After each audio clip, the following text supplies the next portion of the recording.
Pourquoi la Fondation est née? En fait, elle est née parce qu'au début, c'était un peu une organisation, pas un fromage, comme je le dis. C'est-à-dire qu'on m'a proposé des dossiers de jeunes gosses, de jeunes adultes finalement, parce que la Fondation, elle ne veut pas se substituer ou être en compétition avec d'autres fondations comme Terre des Hommes, qui eux prennent en charge les enfants de 0 à 16 ans. Nous prenons des enfants, des jeunes adultes après 16 ans qui n'ont, comme je l'ai dit, pas accès aux soins. Alors pourquoi la Fondation a été créée? Parce qu'on m'a soumis des dossiers, j'ai pris ces dossiers, j'en ai pris considération et finalement certains de ces jeunes ont été opérés ici à la clinique grâce à la collaboration des chirurgiens, des anesthésistes, des infirmières et du directeur, toujours gratuitement.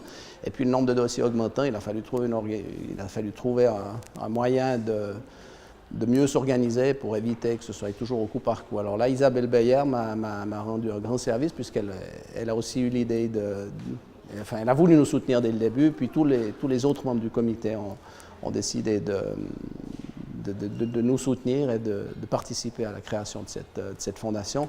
Puis il y a eu le cas de Modeste. Modeste, c'est le petit Burkinabé. C'est une de nos infirmières de Fribourg, Nadia Smali, qui un jour est venue avec ce dossier, qui avait vu nos Modeste dans un orphelinat, qui avait un problème cardiaque. J'ai dit, OK, on le prend, faites-le venir. Et puis Modeste est venu, il est opéré, c'est un succès. Il a même donné le coup d'envoi du match Lausanne-Sion, gagné par Lausanne 1-0. Mais c'était une soirée mémorable pour Modeste. Ça avait d'ailleurs fait la une du journal le matin, le lendemain. Et c'était un peu le catalyseur. La motivation principale, c'est de voir le sourire de ces gosses après leur opération. En tout cas, c'est mon moteur. C'est la joie et le bonheur qu'on peut donner à ces jeunes adultes. La plupart des gosses sont africains.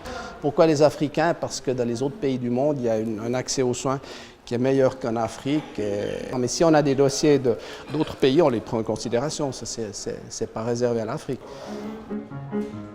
Les dossiers me sont envoyés, je ne sais pas toujours très bien par quel canal. Tout d'un coup, il y en a un qui débarque sur mon bureau. Si on peut les prendre en considération, on en discute avec mes collègues cardiologues, la docteure Stingli et chirurgien cardiaque, docteur Rusha Kachatourov. Et puis si on voit que c'est, entre guillemets, jouable, à ce moment-là, on met en marche toutes les démarches administratives. Donc c'est toute une organisation pour obtenir les visas, les autorisations de séjour, et puis toutes les familles d'accueil que je remercie aussi au passage, qui nous aident à loger ces enfants quand ils sont ici. Et puis une fois que les dossiers ont été sélectionnés, on fait venir les enfants, on complète les investigations, des fois on a quelques surprises, pas toujours. Et puis ensuite, ils sont opérés, et après l'opération, ils retournent à leur famille d'accueil. Pourquoi est-ce que vous avez besoin de nous aider? Parce que chaque opération a un coût. On estime qu'il faut 15 000 francs à peu près pour traiter un enfant.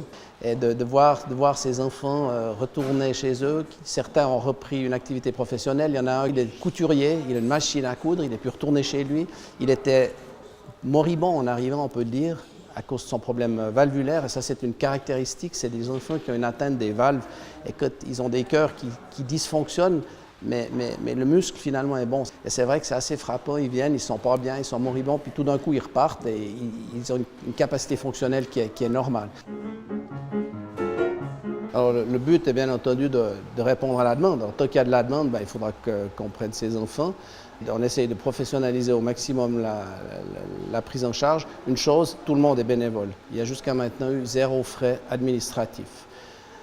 Ça, c'est quelque chose auquel tout le monde tient dans le comité. Je remercie encore une fois le comité de faire tout le travail qu'ils font de manière bénévole. Et ce qui a permis de nous garder des comptes, les comptes qui sont tenus d'ailleurs par Françoise Desbois, qui sont encore tout à fait positifs. Merci aussi à nos 2 chirurgiens qui sont membres du comité et sans qui rien ne pourrait se faire puisque c'est eux qui opèrent les malades. Merci aussi à tout le personnel de la clinique Cécile, à son directeur aussi pour nous soutenir dans cette entreprise, aux infirmières, aux anesthésistes, enfin tous ceux qui participent de près ou de loin à la bonne marche des opérations et à la prise en charge de ces jeunes patients.